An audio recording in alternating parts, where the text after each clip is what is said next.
ओम शांति। आज 7 नवंबर 2022 है और आज प्यारे बाबा के साकार रूप से चले हुए मधुर महावाक्यों को स्पष्ट करेंगी आदरणीय आशा दीदी।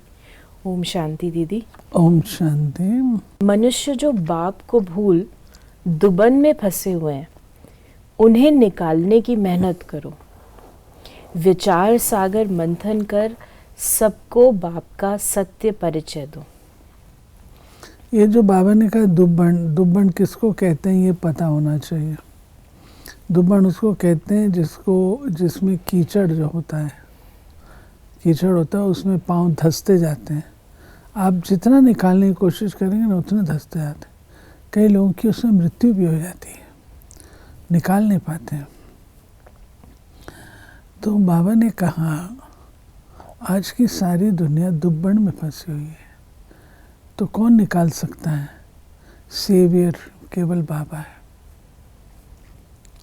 प्रश्न है, गीता को किस धर्म का शास्त्र कहेंगे? इसमें रहस्य युक्त समझने की बात कौन सी है? तो गीता शास्त्र है ब्राह्मण देवी देवता धर्म का शास्त्र। ब्राह्मण देवी देवताए नमः कहा जाता है। इसे सिर्फ देवता धर्म का शास्त्र नहीं कहेंगे, क्योंकि देवताओं में तो ये ज्ञान है ही नहीं। ब्राह्मण ये गीता का ज्ञान सुनकर देवता बनते हैं, इसलिए ब्राह्मण देवी देवता दोनों का ही ये शास्त्र है। ये कोई हिंदू धर्म का शास्त्र नहीं कहा जाता। ये बहुत समझने की बातें हैं। गीता ज्ञान स्वयं निराकार शिव बाबा तुम्हें सुना रहे हैं, श्री कृष्ण नहीं। तो ब्राह्मण पढ़ने की स्टेज कहिए। तो जब हम ब्राह्मण होते हैं तो हम पढ़ते हैं, पढ़ करके क्या बनते हैं? क्योंकि पढ़ाई से तो प्राप्ति होती है ना, स्टेटस होता है। पढ़ के हम क्या बनते हैं? हम देवी देवता बनते हैं। गीत है ना, वो हमसे जुदा होंगे। ओम शांति। बाबा बच्चों को बैठ समझाते हैं अच्छी तरह से। कौन सा बाप? पारलौकिक बाप। लौकिक बाप को इतने बच्चे नहीं होते। पारलौकिक बाप के इतने बच्चे आत्माएं हैं जो याद करते रहते हैं, हे पतित पावन सर्व के सद्गति दाता, ओ परम पिता परमात्मा। तो पिता कहकर पुकारते हैं। परम पिता परमात्मा निराकार भगवानुवाच।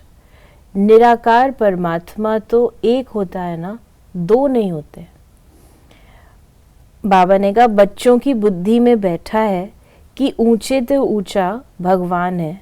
वो कहाँ रहते हैं? जहाँ आत्माएं रहती हैं। ईश्वर प्रभु भगवान कहने से सुख का वर्षा लेने की बात नहीं आती।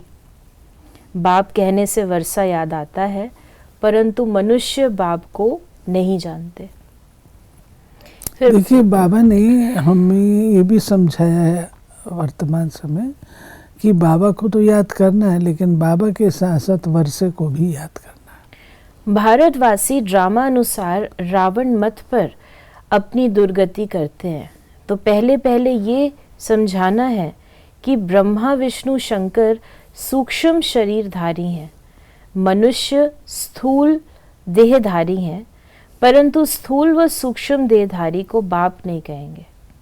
बाप परम पिता परमात्मा निराकार को कहा जाता है। भूल क्या हुई जो दुर्गति हुई? बाप द्वारा जो सच्ची गीता सुनने से सद्गति होती है। बाप द्वारा सच्ची गीता सुनने से सद्गति होती है। तो कोई को भी पहले बाप का परिचय देना है। ये है मूल बात।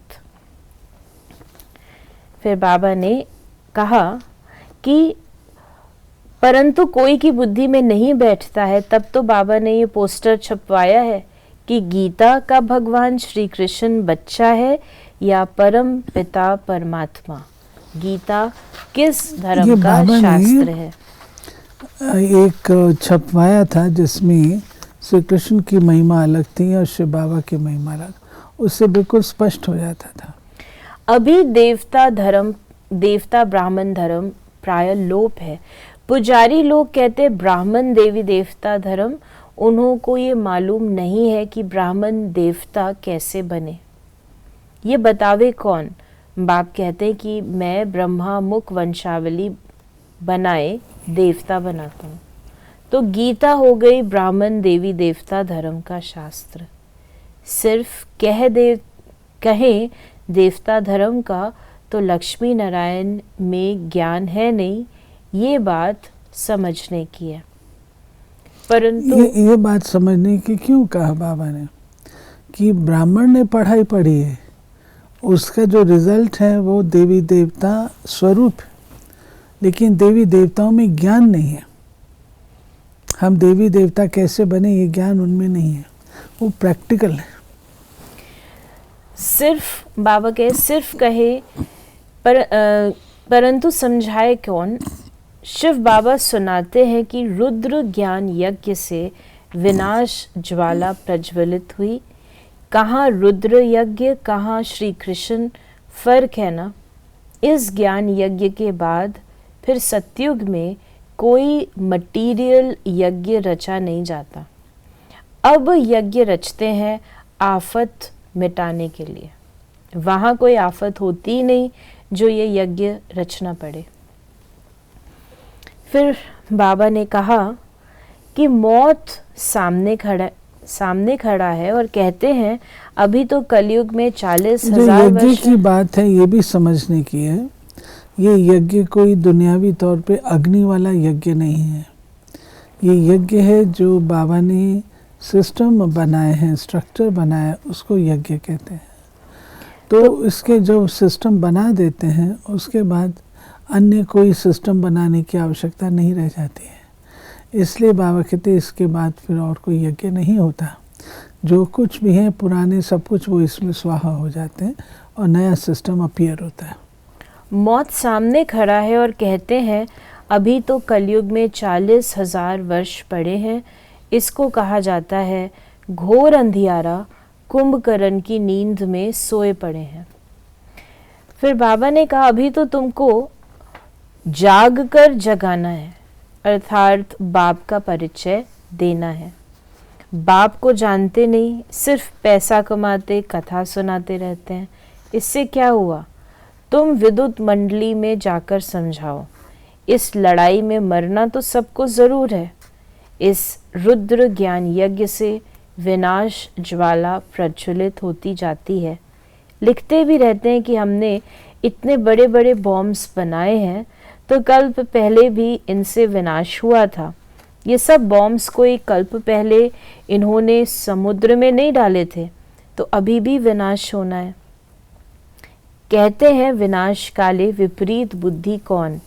कौरव और यादव। जिस समय सामने विनाश होता है, यानी विनाश काले विपरीत बुद्धि, तो मनुष्य की विपरीत बुद्धि हो जाती है, तो विनाश काल का आवाहन विपरीत बुद्धि विनशन्ते। बाबा ने बहुत समझाया है कि गीता मैगजीन में भी पहले बाप का यथार्थ परिचय लिखो, तो जो ब्राह्मण बनने वाले होंगे उनको झट तीर लगेगा। बाबा बार बार हमको समझाते हैं, चाहे वो प्रदर्शनी है, चाहे वो कुछ भी है, उससे पहले शिव बाबा का परिचय दो। नहीं तो लिया और फेंक दिया। जैसे कोई बंदर को किताब दो तो एकदम फेंक देगा, समझेगा कुछ नहीं। तब बाप कहेंगे कि ये ज्ञान मेरे भक्तों को और गीता पाठियों को देना, उसमें भी जिसके भाग्य में होगा वो समझेंगे। बाप कहते हैं ये तो है ही नर्क। यहाँ जो भी बच्चे आदि पैदा होते हैं, एक दो को दुख देते रहते हैं, एक दो को काटते रहते हैं। बाकी जो गरुड़ पुराण में विषय वैतरणी नदी दिखाई है वो तो है नहीं। ये दुनिया तो नर्क है। तो बच्चे जानते हैं आज नरकवासी फिर संगमवासी बनते हैं, कल फिर स्वर्गवासी बनेंगे। इसके लिए पुरुषार्थ कर रहे हैं। मतलब स्पष्ट ज्ञान है ना कि जिस दुनिया के हम थे वो था स्वर्ग, और जिस दुनिया में आज हम हैं वो परिवर्तन का युग। और ये कलयुग के बाद अब सत्युग पुनः आने वाला है, तो हम पढ़ाई पढ़ेंगे। फिर बाबा की रात्रि क्लास है 23 मार्च 1968 की, उसके हम एक दो लाइंस भी महावाक्य लेंगे। बाबा ने कहा, ऊंचते ऊंच है एक भगवान माना फादर। किसका फादर? सभी जो आत्माएं हैं उन सभी का। जो भी मनुष्य मात्र हैं उनमें जो आत्माएं हैं उनका है फादर। अभी सभी आत्माएं जो की पार्ट बजाती हैं वो पुनर्जन्म जरूर लेती हैं। कोई बहुत थोड़े लेते हैं, कोई 84 जन्म लेते हैं, कोई 80, कोई 60। देहधारी जो भी मनुष्य हैं, भले ये लक्ष्मी नारायण विश्व पर राज्य करने वाले हैं। उस समय न्यू वर्ल्ड में और कोई डायनेस्टी नहीं थी।